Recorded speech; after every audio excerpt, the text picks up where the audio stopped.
La transformation digitale, la transformation numérique au menu d'écosystème tout de suite avec mon invité. Bonjour Philippe Guénaud. Bonjour Thomas Hugues. Bienvenue, vous êtes le directeur général France de Software AG. C'est une entreprise allemande, c'est ça? C'est ça, le AG pour Société Anonyme en allemand, donc Mhm. Software AG, éditeur de logiciels, entreprise qui fait 830 millions d'euros de chiffre d'affaires, 4700 personnes Mhm. et qui existe depuis déjà 50 ans, qui est indépendante, entreprise indépendante. Il n'y en a plus beaucoup Il n'y dans en a le plus secteur? beaucoup, Ouais. 50 ans plus tard. Ouais. Software AG innove encore aujourd'hui, a innové il y a 50 ans avec des premières bases de données transactionnelles et on a encore des clients qui les utilisent. Si vous allez à la FNAC et vous regardez le vendeur, consultez le stock en temps réel, c'est du Software AG derrière. Mhm.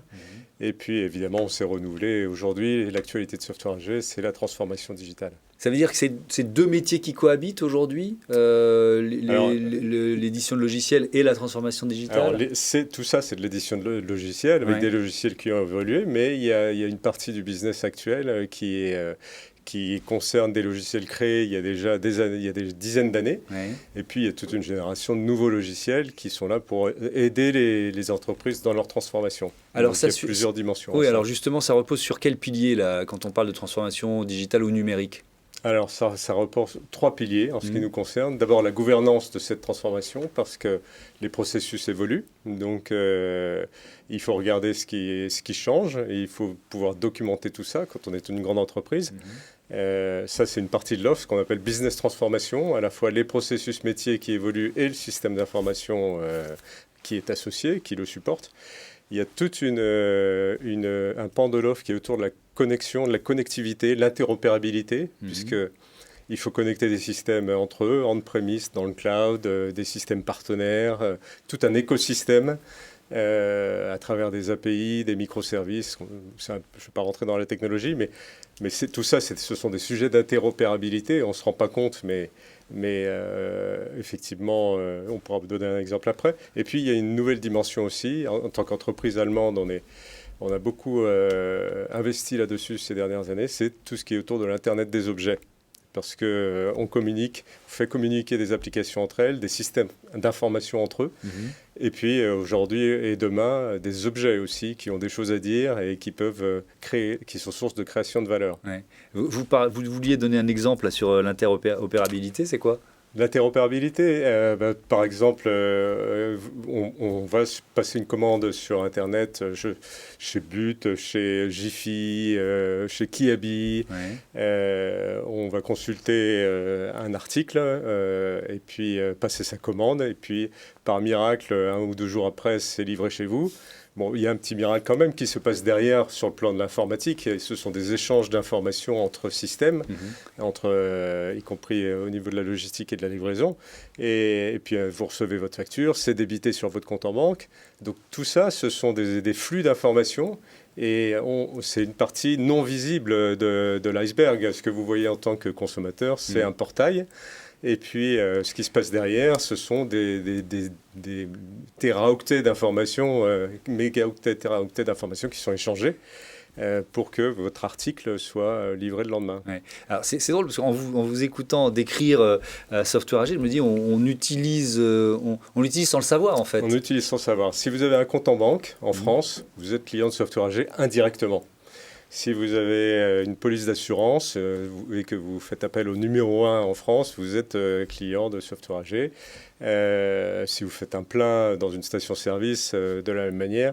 Donc, il y a si vous consultez vos points de retraite, si vous avez la curiosité de regarder quels sont vos points de retraite, vos Oui. ayants droit, Je l'ai fait il n'y a pas longtemps. moi aussi. Et donc vous êtes Et derrière donc, et donc, on est derrière tout ça. donc là c'est une administration. C'est la CNAV, en Ouais, la l'occurrence, CNAV, ouais. qui est un de nos clients, la Ouais. Caisse nationale d'assurance vieillesse. Et c'est assez fantastique d'ailleurs, hein, l'application qui permet de voir et de consulter tout son parcours professionnel. Mhm. Tout ça, encore une fois, ce sont des flux d'informations derrière, des échanges d'informations, Mhm. et c'est instrumenté par Software AG. Mhm. Donc c'est non visible par vous et par moi en tant que consommateur. Nous, on voit des portails, on voit des choses comme ça, Mhm. où quand on fait un plein, on passe à une caisse, et voilà. Mais derrière, ça veut dire des échanges d'informations. Mhm. Ces informations, tout est numérisé, tout est digital. Et puis, il y a cette dimension nouvelle aussi qui est celle de l'Internet des objets, parce que ces machines ont des choses à nous dire. Oui. Et donc, ça veut dire quoi? Ça veut dire récolter aussi de la donnée qui a de la valeur. C'est ça. Justement, on lui donne la valeur. Il faut qu'elle circule pour qu'elle en prenne de la valeur. Et puis, et la valeur en question, c'est, par exemple, faire de la maintenance prédictive. Les ascenseurs Schindler, un client récent de Software AG, ce sont des centaines de milliers d'ascenseurs. Pouvoir les maintenir à distance parce qu'ils sont bardés de capteurs qui vont vous donner des informations utiles pour savoir quand intervenir et non pas intervenir de manière systématique, académique, mais de faire de l'intervention à bon escient, voilà une utilisation de l'Internet des objets. Et puis demain, l'ascenseur, il vous attendra quand vous rentrerez dans l'immeuble. Ce n'est pas vous qui appuierez sur le bouton et qui attendrez l'ascenseur, c'est l'ascenseur qui vous aura vu rentrer et qui vous attendra. Et dans l'ascenseur, on pourrait imaginer aussi, c'est ce que Schindler a en tête, qu'on diffuse sur un écran quelques informations qui vous sont utiles le temps de votre voyage d'un étage à l'autre. On parle beaucoup là de transformation digitale, transformation numérique. Il y a eu un accélérateur avec l'année écoulée. Vous l'avez ressenti, vous? 27% de croissance en France. Donc, dans une année qui partait pour être effectivement inquiétante pour les affaires, en réalité, ça a accéléré l'appétit et la demande. Le groupe a fait 22% de croissance et la France 27%. C'est plus une option, la digitalisation, et elle doit se faire, c'est incontournable, et elle doit s'organiser et s'instrumenter. Donc via des processus, via de l'interopérabilité, et via potentiellement aussi de l'Internet des objets dans certains secteurs d'activité. Les 3 piliers de Software AG. Merci beaucoup d'être venu présenter votre entreprise. Un autre écosystème tout de suite.